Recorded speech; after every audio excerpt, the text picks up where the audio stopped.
that you're from like the Bully ENT era. Like, what's that about? How did that start? Bully ENT is actually my very first label that I had started up when I was coming up in the game when I first started out. Because when I was making beats, I had a lot of artists coming past my spot. Well, coming past my crib, because it wasn't a studio, it was still in the crib, you know what I mean? Everybody started out in the crib. And they would always freestyle over my beats.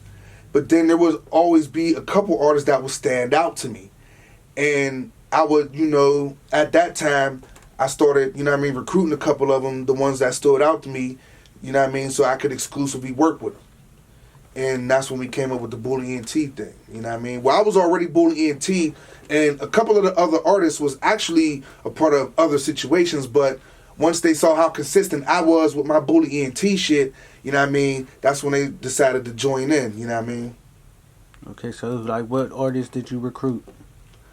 Well, I had my man, first, I had my man Lava. I didn't really have to recruit him. He was already one of my day ones and shit. He was already down from the jump. So whatever I had going on, he was going to be a part of. I then had my man K-Dub as an artist because he was one of the artists that used to come down to the spot and freestyle over my beats and shit. And he was one of the ones that stood out, one of the ones that was consistent. And who else did I have at that particular time? I want to say that was it.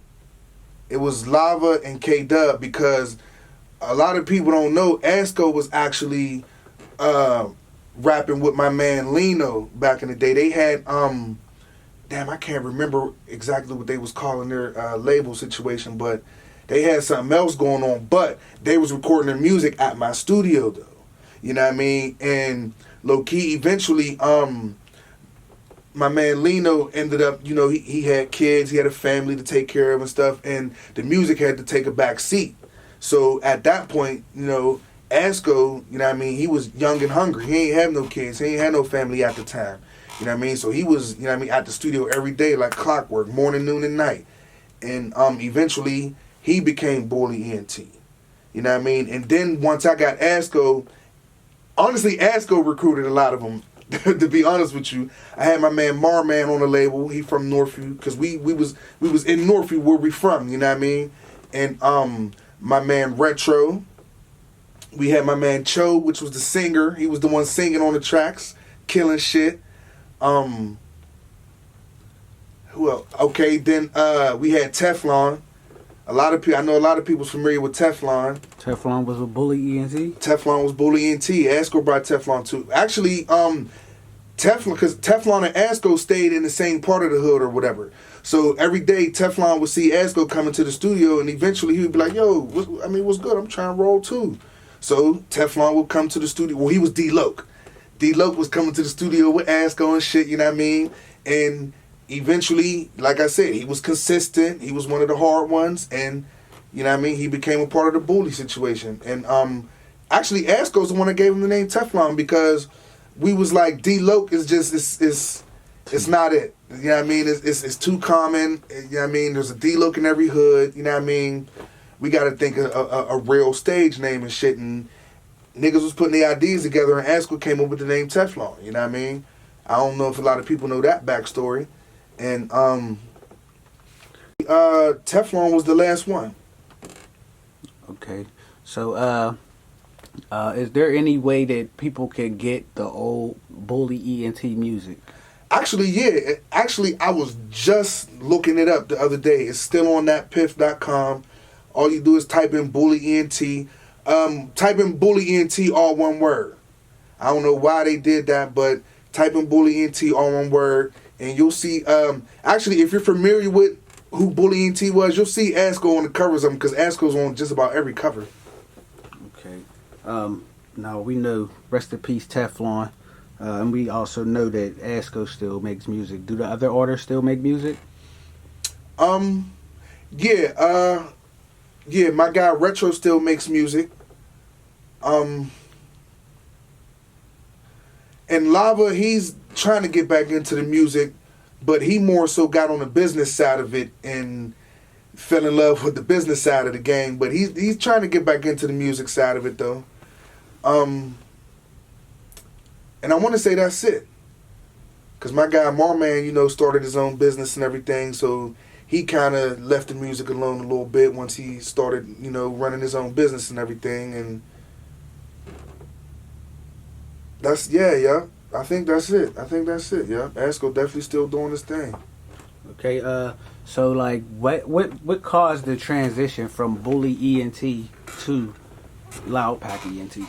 Okay, so what happened around that time was okay, I could admit, at the time, Bully ENT was starting to fall apart a little bit. It was getting to the point where it was a lot of quarrels amongst each other and things. It was just a lot of conflicts and everything because a lot of the people that was fans of the music were fans of Asco. Like, a lot of people, like, they requested Asco. Asco was in demand. Asco this, Asco that. Who's the one on the second verse and who's the dude that's saying that hook? And every time they would say that, they would be talking about Asco. They just didn't know who it was at first, you know what I mean?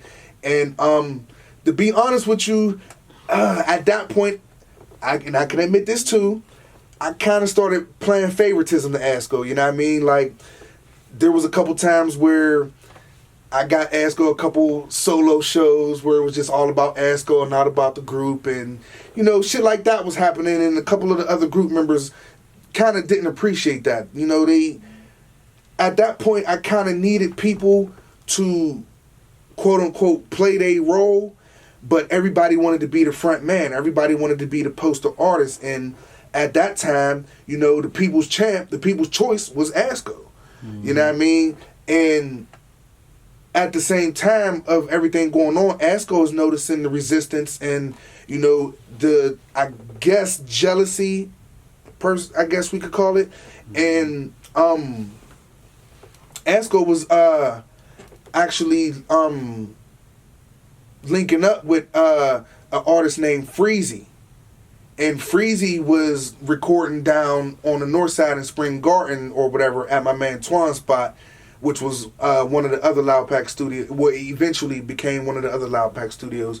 But yeah, so Asco was going to the studio with Freezy and them, and that's actually where the Loud Pack was being formed at, for real.